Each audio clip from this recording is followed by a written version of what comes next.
Hi, so in this video I'm going to cover 9 different minor arpeggio fingerings. Basically this will give you a whole neck in minor arpeggios, and you can change this to any key, any note. You just will move it, the shapes to new frets, but the shapes will be the same. Basically I'm going to break it down into 3 different sections. 4 fingerings that stay in one position. 4 positions that combine 2 of those previous positions, and then 1 position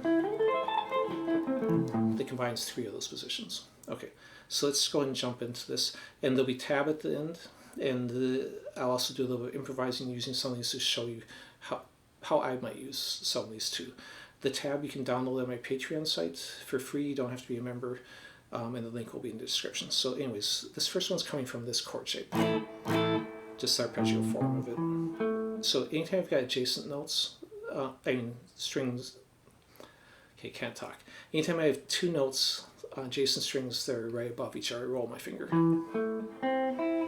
Now, so I'm rolling on the 3rd finger and then on the 1st finger. On these 3, I'm basically moving my whole hand. My finger is pretty much staying straight by moving my hand, and that's what's rolling it off, those notes. Okay, so the next one that stays in position is just the 5th string root one.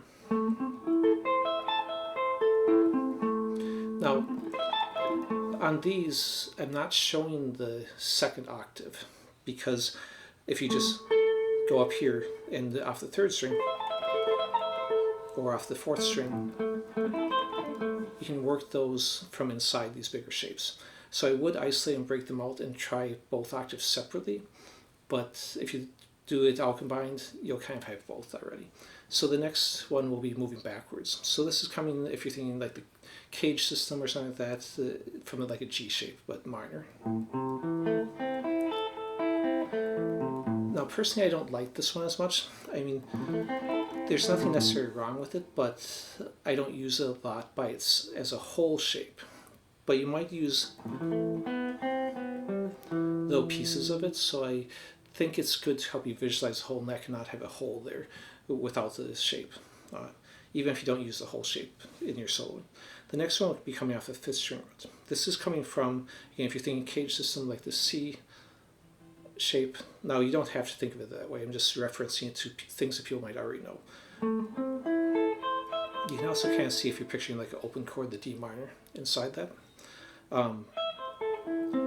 Now this is kind of an awkward fingering. I'm doing it with these 3 fingers so I don't have to move my hand as much, so I'm playing it fast. But if I wasn't going to go all the way down to this note, if I'm only going part way, then I would just use these fingers. I'm only using this so I can move quickly through the whole shape.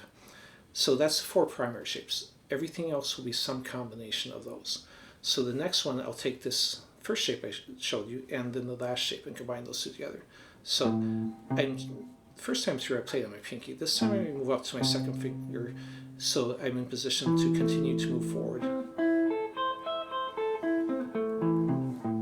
Now on this you could combine the 2 together and start on one and go to the other one too, would be another option as another exercise. Okay, the next one I'll do is combining this position with this position, but I'll go and start an open fret. So I'm going to go again, same here.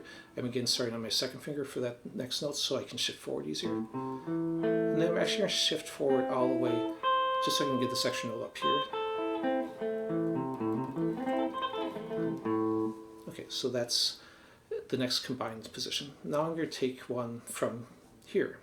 So I'm going to take the other position moving backwards now, because I started both those on the ones that stay forward. So I'm going to go 3 notes, and I'm going to jump up here for the octave instead of going there. So basically I'm combining this position and this position together.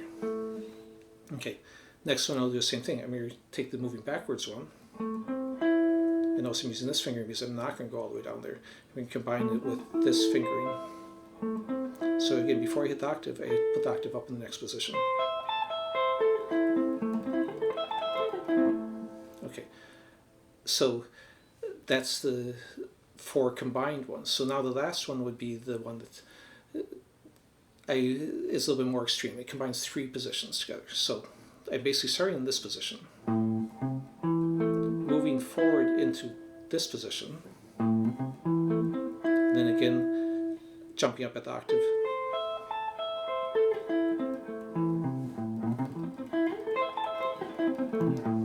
So that would be that position. Okay, so now when I'm improvising, a lot of times I won't use these big shapes. I might take some little piece and just, so there I started in this position. And there's this fingering, but from the E minor. There's an A minor one. That was a major, but there's a D minor from here. So, you know, I won't necessarily keep them all in A minor. If I'm thinking the key of C major, you have D minor, you have E minor, you have A minor. So you can combine these together in any fashion you want, basically, and will make it much more musical than if I try and just do A minor ones. Anyways, let's go and show the tablature. So the first 4 are the ones that stay in one position. The next 4 are the combined ones, and the last one is the one that combines 3 together. So again, you can get this downloaded and printed out from my Patreon page. Please like and subscribe to the video. That helps more people to see my videos.